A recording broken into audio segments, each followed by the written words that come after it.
오늘은 데이터 토큰화라는 개념에 대해 알아보려고 합니다. 우리 일상에서 신용카드 번호나 의료 정보 같은 민감한 데이터가 여기저기서 오가고 있죠. 그런데 이 정보를 그대로 인터넷에 노출했다간 보안 문제가 심각해질 수 있습니다. 그 대안을 제공하는 방법 중 하나가 바로 데이터 토큰화인데요.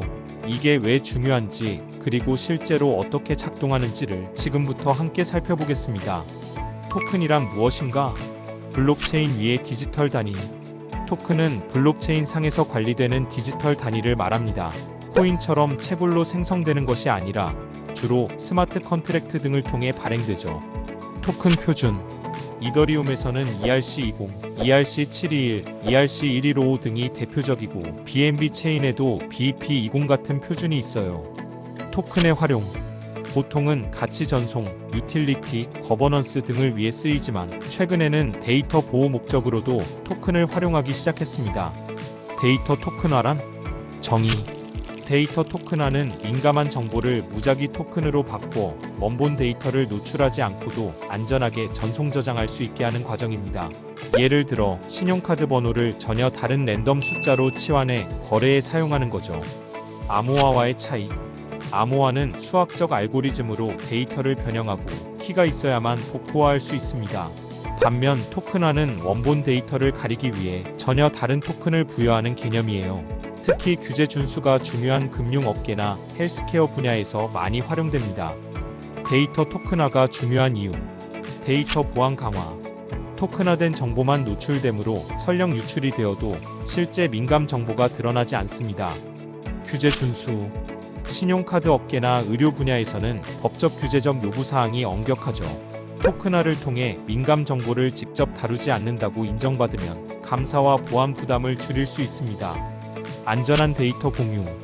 회사 내부 혹은 파트너 간에 정보를 주고받을 때 토큰화된 데이터면 걱정을 덜 수 있죠. 실제 번호나 아이디를 넘기는 것이 아니라 토큰을 주고받으면 되니까요. 데이터 토큰화의 작동 방식 예시. 신용카드 결제 시나리오. 사용자가 온라인 쇼핑몰에서 결제를 시도하면 신용카드 번호는 토큰화 솔루션을 거쳐 무작위 숫자로 변환됩니다. 그 뒤 결제 확인을 위해서는 이 토큰과 연계된 정보만 백엔드에서 확인되기 때문에 사이트나 중간 노드에는 실제 카드 번호가 노출되지 않아요. 최종 승인 후 사용자 입장에선 자연스럽게 결제가 끝나고 민감한 정보는 위험에 노출되지 않습니다. 데이터 토큰화의 장점 vs 한계. 장점. 보안 강화. 민감 정보가 손상되거나 유출될 확률을 크게 줄일 수 있습니다. 규제 준수 용이. 민감 데이터 취급을 최소화했다는 점이 감사나 보안 심사에서 유리합니다. 데이터 공유 편의. 토큰만 있으면 여러 부서나 기관 간 안전하게 협업이 가능합니다. 한계. 데이터 품질. 토큰화 과정에서 원본 데이터를 파악하기 어려워져 분석이나 운영이 제한될 수 있습니다. 상호 운용성. 여러 시스템 간 토큰 표준이 다르면 협업이 복잡해질 수 있습니다. 복구 문제. 만약 토큰화 시스템이 망가지면 원본 데이터 복구가 까다로운 상황이 발생할 수도 있습니다. 소셜미디어와 NFT 사례. 중앙화된 플랫폼의 문제. SNS 업체가 사용자 데이터를 대량으로 모으고 광고에 사용하거나 외부 해킹 위험이 있습니다. 데이터 토큰화로 해결. 사용자가 자신의 데이터를 토큰화하고 이걸 본인이 소유 관리하는 방식입니다.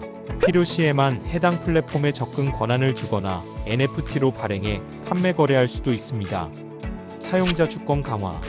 결국 데이터가 플랫폼이 아닌 나에게 귀속돼 데이터 탈중앙화를 실현할 수 있게 됩니다. 결론 마무리. 이처럼 데이터 토큰화는 민감 정보의 노출 위험을 낮추고 보안과 프라이버시, 그리고 규제 준수 측면에서 큰 이점을 제공합니다. 하지만 완벽한 솔루션이 아닌 만큼 데이터 품질, 상호 운용성, 복구 문제 등 여러 이슈들도 주의해야 합니다. 결국 이 기술을 잘 활용하려면 치밀한 계획과 책임 있는 운영이 필수적이겠습니다.